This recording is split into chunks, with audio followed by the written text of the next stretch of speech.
CBI R E D, CBI ED বাদে সাধারণে বাল তো দূরের কথা, একটা চুল ছেড়ে দেখা। পুলিশ বাংলার মানুষের জন্য নয়, পুলিশ আমাদেরকে ফিরিয়ে দিয়েছে, যান ভাইজানের সাথে মীমাংসা করুন। আর মমতা দিদি কি দেখতে পাচ্ছে না এত বাংলার বুকে তোমার এত কিছু হচ্ছে? মমতা দিদি দেখতে পাচ্ছে না? মমতা দিদি কি অন্ধ হয়ে গেছে? সন্দেশখালীর ঘটনা, আপনারা গত কয়েক মাসে এই ধরনের ঘটনা, এই ধরনের বক্তব্য অনেকবার শুনেছেন, আর নতুন করে বলার কিছু নেই। সন্দেশখালীর মহিলারা প্রশ্ন তুলেছেন, মমতা বন্দ্যোপাধ্যায় এবং তার পুলিশ কি অন্ধ হয়ে গেছে? অন্ধ হয়ে গেছে না চোখে দেখতে পাচ্ছে না, সেটা তো বাংলার মানুষ বলবে।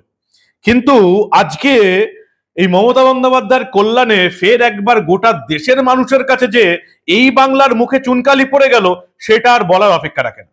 সুপ্রিম কোর্ট ফের একবার ঘাড় ধাক্কা দিয়েছে মমতা বন্দ্যোপাধ্যায়ের সরকারকে। যদিও আপনারা জানেন যে গত এক বছর ধরে এটা নতুন কোনো ঘটনা নয়। আমাদের ট্যাক্সের টাকা খরচা করে তৃণমূলের সম্পদ শেখ শাহজাহানকে বাঁচানোর জন্য কলকাতা হাইকোর্ট এবং সুপ্রিম কোর্টে ছোটাছুটি করেছেন মমতা বন্দ্যোপাধ্যায়। কলকাতা হাইকোর্টেও ঘাড় ধাক্কা খেয়েছেন, আজকে সুপ্রিম কোর্টেও ঘাড় ধাক্কা খেলেন। তবু কি লজ্জা আছে? সন্দেশখালীর মহিলারা প্রশ্ন তুলেছিল মমতা বন্দ্যোপাধ্যায় অন্ধ হয়ে গেছেন কিনা, সেটা তো বাংলার মানুষ বলবে। কিন্তু তিনি যে তার সরকারের যে লাজ লজ্জা নেই, সেটা আরো একবার প্রমাণ হয়ে গেল। আজকে ঠিক কি হলো সবটা শোনাবো এই গুরুত্বপূর্ণ প্রতিবেদন। শেষ অবধি দেখুন। আমি মানব, দা নিউজ বাংলায় আপনাদের স্বাগত জানাচ্ছি। কলকাতা হাইকোর্টের পর সুপ্রিম কোর্টেও সেই এক প্রশ্ন। মমতা বন্দ্যোপাধ্যায় সরকারকে আজকে সুপ্রিম কোর্টও সেই একই প্রশ্ন করলো, কেন একজনকে বাঁচানোর জন্য এত চেষ্টা করছে রাজ্য সরকার? আমাদের ট্যাক্সের টাকায় খরচা করে লাখ লাখ টাকা উড়িয়ে কিভাবে একজন সামান্য দুষ্কৃতী শেখ শাহজাহানকে বাঁচানোর চেষ্টা করছে মমতা বন্দ্যোপাধ্যায়ের সরকার, আপনারা এতদিনে দেখে নিয়েছেন। কলকাতা হাইকোর্টের সিঙ্গেল বেঞ্চ, ডিভিশন বেঞ্চ, প্রধান বিচারপতির বেঞ্চে ছুটে গেছে, সেখানে লাখ লাখ টাকা খরচা হয়েছে। সুপ্রিম কোর্টের সিঙ্গেল বেঞ্চের পর এবার ডিভিশন বেঞ্চ। আজকে 2 মাস পর আজ সোমবার এই মামলাটি ফের উঠলো বিচারপতি বি আর গাভাই এবং বিচারপতি কে ভি বিশ্বনাথনের ডিভিশন বেঞ্চ। আমি জানি না তৃণমূলের তরফ থেকে এদেরকেও বিজেপির দালাল বা বিজেপির হয়ে রায় দিচ্ছে, এটা বলা হবে কিনা।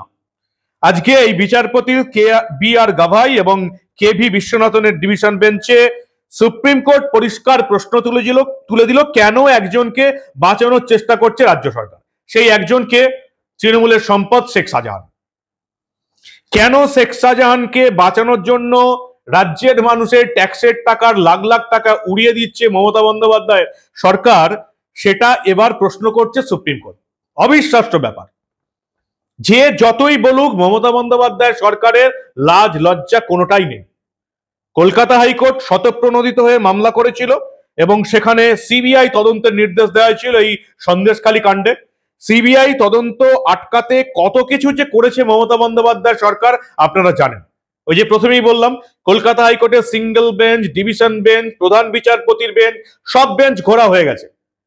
সুপ্রিম কোর্টের সিঙ্গেল বেঞ্চে ঘোরা হয়ে গেছে। এবার মামলা চলছিল 2 মাস ধরে ডিভিশন বেঞ্চে। সেই ডিভিশন বেঞ্চও রায় দিয়ে দিল, মমতা বন্দ্যোপাধ্যায় সরকারকে ঘাড় ধাক্কা দিয়ে দিল্লি থেকে বাংলায় ফেরত পাঠিয়ে দিয়েছে এবং এই সন্দেশখালী মামলার তদন্ত করবে সিবিআই। মমতা বন্দ্যোপাধ্যায়ের পুলিশের উপর যে এই রাজ্যের মানুষেরও ভরসা নেই, বিরোধী দলের নেতা নেত্রীরও ভরসা নেই এবং সুপ্রিম কোর্টেরও যে ভরসা নেই, সেটা আজকে আরো একবার প্রমাণ হয়ে গেল। 5ই জানুয়ারি এই বছরের আপনারা দেখেছেন শেখ শাহজাহানের খোঁজে রেশন দুর্নীতি কাণ্ডে শেখ শাহজাহানের বাড়িতে সন্দেশখালীতে হানা দিয়েছিল ইডি। তারপর কিভাবে শেখ শাহজাহান নিজের দলবলকে ডেকে এনে ইডি আধিকারিকদের মারধর করেছিল, রীতিমতো প্রাণ বাঁচিয়ে তারা পালাতে বাধ্য হয়েছিল। পরবর্তীকালে দেখা গেল শুধু রেশন দুর্নীতিই নয়, গোটা সন্দেশখালীতে বিভিন্ন রকমের অত্যাচারের সঙ্গে, কোথাও ভেরি দখল, কোথাও জমি দখল, কোথাও মহিলাদের উপর অত্যাচারের সঙ্গে এবং শেখ শাহজাহান এবং তার দলবলের নাম জড়িত আছে। মমতার পুলিশ চাপে পড়ে তাকে গ্রেপ্তার করে এবং শেষে সিবিআই এর হাতে তুলে দিতে বাধ্য হয়।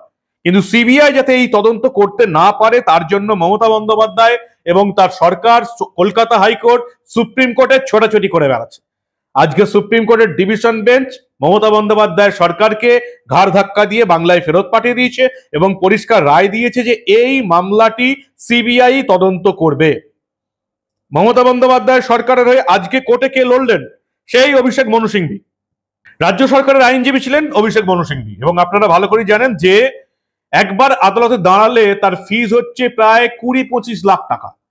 শুধুমাত্র শেখ শাহজাহানকে বাঁচাতে কলকাতা হাইকোর্টে সিঙ্গেল বেঞ্চ, ডিভিশন বেঞ্চ, প্রধান বিচারপতির বেঞ্চ, সুপ্রিম কোর্টের সিঙ্গেল বেঞ্চ, ডিভিশন বেঞ্চে এই রাজ্য সরকার মমতা বন্দ্যোপাধ্যায় কত কোটি টাকা যে বরবাদ করলেন এই বাংলার মানুষের, সেটা কিন্তু এবার হিসেব করে দেখার সময় এসে গেছে।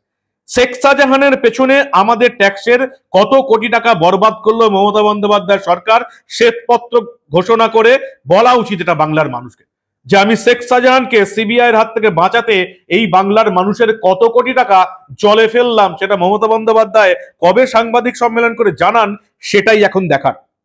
অভিষেক মনু সিংভি আজকে হাইকোর্টে প্রথমে জানিয়েছিলেন, তারপরে সুপ্রিম কোর্টও জানিয়েছেন যে 43টা এফআইআর হয়েছে শেখ শাহজাহানের বিরুদ্ধে, রেশন দুর্নীতি কাণ্ড আছে, চার্জশিট দেওয়া আছে 42টিতে, এবং সেটা শোনার পরেও সুপ্রিম কোর্টের বিচারপতিরা পরিষ্কার জানিয়ে দিয়েছেন এই মামলায় আদালতের পর্যবেক্ষণ যাতে কোনোভাবে বিচার প্রক্রিয়া না করে তা নিশ্চিত করতে হবে, এবং এই মামলা তদন্ত সিবিআই করবে, রাজ্য পুলিশ এই মামলার তদন্ত করবে না। কি ভাবছেন? আরো একবার ঘাড় ধাক্কা খেলো মমতা বন্দ্যোপাধ্যায়। আমি জানি না শেখ শাহজাহানকে বাঁচানোর জন্য, তৃণমূলের এই সম্পদকে বাঁচানোর জন্য মমতা বন্দ্যোপাধ্যায় সরকার এরপরে কোথায় যাবে। এরপরে আর একটা রাস্তাই খোলা রইল, সুপ্রিম কোর্টের প্রধান বিচারপতির বেঞ্চ। আমাদের যেটুকু আশা এবং আশঙ্কা বলতে পারেন যে মমতা বন্দ্যোপাধ্যায় সরকার শেখ শাহজাহানকে বাঁচাতে আরো কয়েক কোটি টাকা খরচা করবে এবং সুপ্রিম কোর্টের প্রধান বিচারপতির ডিভিশন বেঞ্চেও যাবে। কি বলেন আপনারা? দলের সম্পদ, কেন দলের সম্পদ? তাহলে কি এই দোলা সেন যেটা বলেছিলেন 25% এবং 75%-এর ভাগ বটোয়ারা, সেটাও কি শেখ শাহজাহানের বিরুদ্ধেও খাটতো? 75% পৌঁছে যেত কালীঘাট এবং ক্যামাক স্ট্রিটে, তাই কি তাকে বাঁচানোর জন্য এত চেষ্টা, নাকি এর পেছনে অন্য কোনো কারণ আছে?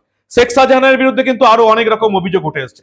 রোহিঙ্গা জঙ্গিদের আশ্রয় দেওয়ার অভিযোগ উঠেছে, অস্ত্রের চোরা কারবারের অভিযোগ উঠেছে, এমনকি আপনারা জানেন দুবাই থেকে ড্রাগের কনসাইনমেন্ট এসেছিল এবং তারও ঠিকানা ছিল সন্দেশখালী, এবং সেটাতেও প্রধান অভিযুক্ত হিসাবে যার নাম উঠে আসছে তার নাম শেখ শাহজাহান। তাহলে কি মমতা বন্দ্যোপাধ্যায় সরকার শেখ শাহজাহানকে আড়াল করার চেষ্টা করছে? সেজন্যই কি সিবিআই এর হাত থেকে তাকে বাঁচানোর জন্য প্রথমে কলকাতা হাইকোর্ট এবং তারপরে সুপ্রিম কোর্টে ছোটাছুটি? আমাদের ট্যাক্সের কোটি কোটি টাকা খরচা করে শেখ শাহজাহানকে কেন বাঁচানোর চেষ্টা করছে মমতা বন্দ্যোপাধ্যায়ের সরকার, সেটা এবার প্রশ্নটা তুলে দিল সুপ্রিম কোর্টের বিচারপতিরা, জেনে গেল গোটা দেশের মানুষ। কি বলবেন আপনারা? আপনাদের মূল্যবান এবং গুরুত্বপূর্ণ মতামত জানান দা নিউজ বাংলার কমেন্ট সেকশনে, আর দেখতে থাকুন দা নিউজ বাংলা। আমরা আবার এই ধরনের কোনো ঘটনা চেপে রাখতে দেব না।